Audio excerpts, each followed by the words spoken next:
अभी कुछ ही दिन पहले आया था रामायण का टीज़र। बहुत से लोग रामायण का टीज़र देख के डिसअपॉइंट हुए क्योंकि वो टीज़र एआई जनरेटेड लग रहा था। उसके विजुअल्स लोगों को अच्छे नहीं लगे। हालांकि ये तो सिर्फ टीज़र था, अभी मूवी आने बाकी है, अभी मूवी को जज नहीं कर सकते हैं। लेकिन एक ऐसी मूवी भी है जो सिर्फ 600 करोड़ के बजट बनी। रामायण का बजट 2000 करोड़ है, फिर भी डिसअपॉइंट हुए। लेकिन एक ऐसी मूवी भी है जो 600 करोड़ के बजट बनी, लेकिन उसने ऐसे विजुअल्स दिखाए लोगों को जो काफ़ी बेहतर थे और अच्छे थे, और लोग उस विजुअल से काफ़ी इम्प्रेस भी हुए।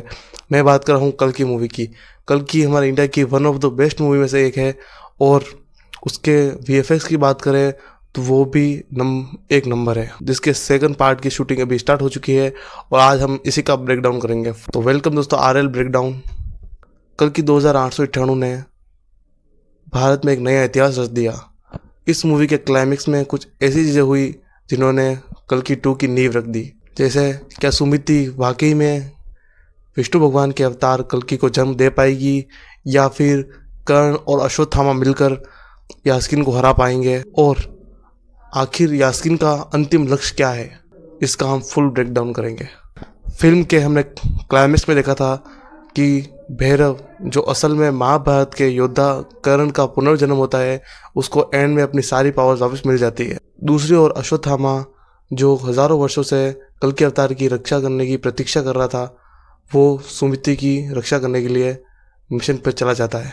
लेकिन सबसे बड़ा ट्विस्ट था यास्किन, जिसने सुमिति के घर में पल रहे बच्चे की ऊर्जा का कुछ हिस्सा अपने अंदर स्थानांतरित कर दिया, जिससे वो और भी ताकतवर बन चुका है। ये मूवी एंड में बहुत सारे ऐसे सवाल छोड़ जाती है। यास्किन अमर होना चाहता था, वो मौत पर पूरी तरह काबू पाना चाहता था। कॉम्प्लेक्स में रहने वाले लोगों को वो यकीन दिलाता था कि वही इंसानियत को बचा सकता है।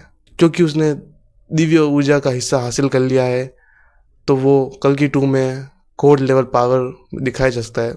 उसकी पावर, क्योंकि कल की 2 में उसकी पावर गॉड लेवल की दिखाई जा सकती है। ये पॉसिबल है कि कल की 2 में वो अपने आप को भगवान घोषित कर दे। ये युद्ध सिर्फ अच्छाई और बुराई का नहीं है, अहंकार और इंसानियत का है। महाभारत के बाद कृष्ण भगवान ने अश्वत्थामा को श्राप दिया अमरता का, जिसके बाद हजारों सालों तक अश्वत्थामा पृथ्वी पर भटकता रहा। कल्कि में उसका एक ही मिशन था कि कल्कि की रक्षा करना। पार्ट 2 में अश्वत्थामा एक गुरु की भूमिका निभा सकते हैं। वो सुमिति और आने वाले बच्चे की रक्षा के लिए पूरी जान लगा देगा। ये पॉसिबल है कि हमें कल की 2 में अश्वत्थामा के और भी बहुत सारे फ्लैशबैक मिले, जैसे कल की पार्ट 1 में मिले थे, जिससे महाभारत के कई अनछुए रहस्य सामने आ सकते हैं। पहली मूवी में सबसे बड़ा सरप्राइज था कर्ण का खुलासा। कर्ण हमेशा धर्म और कर्तव्य के बीच फंसे रहे, लेकिन इस बार उन्हें दूसरा मौका मिला है। पार्ट 2 में अब कर्ण अपनी पूरी पावर्स का यूज़ करेगा, और ये भी पॉसिबिलिटी है कि इस मूवी में उनको वापस कवच और कुंडल वापस मिल जाए। कर्ण और अश्वत्थामा की जोड़ी यास्किन के खिलाफ सबसे बड़ी ताकत बन सकती है। पूरी स्टोरी का सेंटर पॉइंट है कल के अवतार। धर्म ग्रंथों के अनुसार कल के अवतार भगवान विष्णु का 10वां और अंतिम अवतार है। जब अधर्म अपने चरम सीमा पर होगा, तब कल के अवतार जन्म लेगा। कल की 2 की स्टार्टिंग में ऐसा हो सकता है कि कल की अवतार जन्म ले ले, या फिर पूरी मूवी उनके जन्म की तैयारी पर आधारित हो। यदि अगर कल की जन्म ले ले, तो यास्किन की सारी शक्तियाँ कल्कि के सामने फेल है। यही कारण है कि यास्किन इस बच्चे को अपने पूरी तरह काबू में लेना चाहता है। मूवी का एंड में बैटल काफ़ी ग्रैंड होने वाला है। एक तरफ होगा यास्किन और उसकी विशाल सेना, दूसरी तरफ होंगे कर्ण, अश्वत्थामा और कल्कि। यह युद्ध सिर्फ हथियारों का नहीं, बल्कि तकनीक और शक्तियों का है।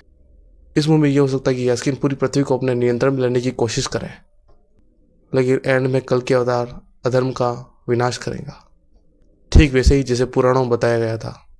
तो दोस्तों, कल की 2 में हमें कर्ण की वापसी, अश्वत्थामा की लड़ाई, और यास्किन अंतिम रूप और कल के अवतार का जन्म देखने को मिल सकता है। तो देखो, कल की 1 में जो मेरा फेवरेट कैरेक्टर था वो था अश्वत्थामा, जिसको प्ले किया था अमिताभ बच्चन ने, और उन्होंने ये रोल काफ़ी शानदार प्ले किया था। और प्रेजेंटेशन थी मूवी की अश्वत्थामा की, वो भी एक नंबर थी। लेकिन कल की पार्ट 2 में अब कमल हसन भी फुल फॉर्म में आ चुके हैं, उनको भी पावर्स और ज़्यादा मिल चुकी है। तो अब हमें देखना मिलेगा प्रभास वर्सेस कमल हसन और अमिताभ बच्चन वर्सेस कमल हसन।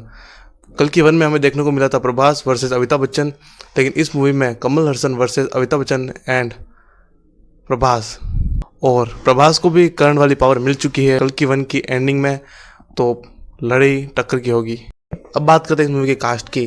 तो देखो, प्रभास भी इस मूवी में है, अमिताभ बच्चन भी है, कमल हसन भी है, लेकिन दीपिका पादुकोण इस मूवी में नहीं है। जिसके अगर आपने कल्कि 1 देखी हो तो आपको पता होगा कि दीपिका पादुकोण ने ही सुमिति का रोल प्ले किया था, जो कल्कि की माँ बनने वाली है। लेकिन किसी रीज़न की वजह से दीपिका पादुकोण को इस मूवी से निकाल दिया गया, तो सुमिति का रोल कौन प्ले करेगा? तो देखो, कुछ रिपोर्ट्स के मुताबिक प्रियंका चोपड़ा का नाम सामने आ रहा है और साई पल्लवी का नाम भी सामने आ रहा है। साई पल्लवी इंडिया की सबसे बड़ी मूवी कर रही है, वो है रामायण। तो हो सकता है कि साई पल्लवी ये रोल प्ले कर सके। सुमिति का रोल इस मूवी में कितना इंपॉर्टेंट है ये तो आपको पता ही होगा। ये रोल कोई बड़ी एक्ट्रेस ही कर पाएगी। अगर कल्कि 1 आपने देखी हो तो बहुत सारे इस मूवी में कैमियोज हुए थे, तो क्या कल्कि 2 में भी कैमियोज हो सकते हैं? तो हाँ, ऐसे चांसेस है बहुत सारे कैमियोज हो कि पुराने फ्लैशबैक दिखाए जाए महाभारत के वक्त के, जिसमें बहुत सारे जिसकी एक्टर हो, जिसकी भीम का रोल कोई एक्टर कर सके, या फिर युधिष्ठिर, ऐसे बहुत सारा रोल है जो दूसरे एक्टर कर सकते हैं, उनका कैमियो हो सकता है।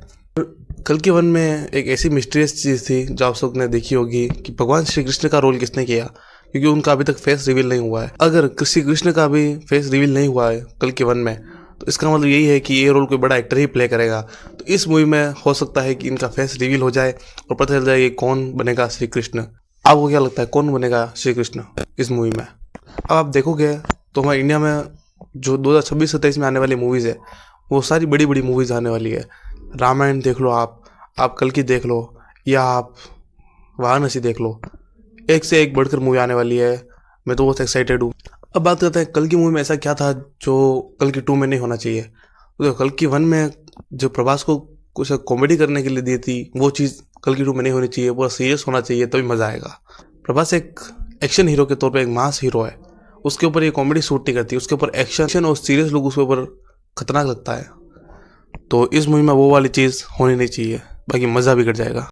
अगर आप कल्कि 2 को लेकर एक्साइटेड हो तो लाइक करो और कमेंट करके बताओ कि आपको कल्कि 1 कैसी लगी, और ये बताओ कि यास्किन को कौन हराएगा, कर्ण, अश्वत्थामा या कल्कि। चैनल को सब्सक्राइब करना मत भूलना। मिलते हैं नेक्स्ट वीडियो में।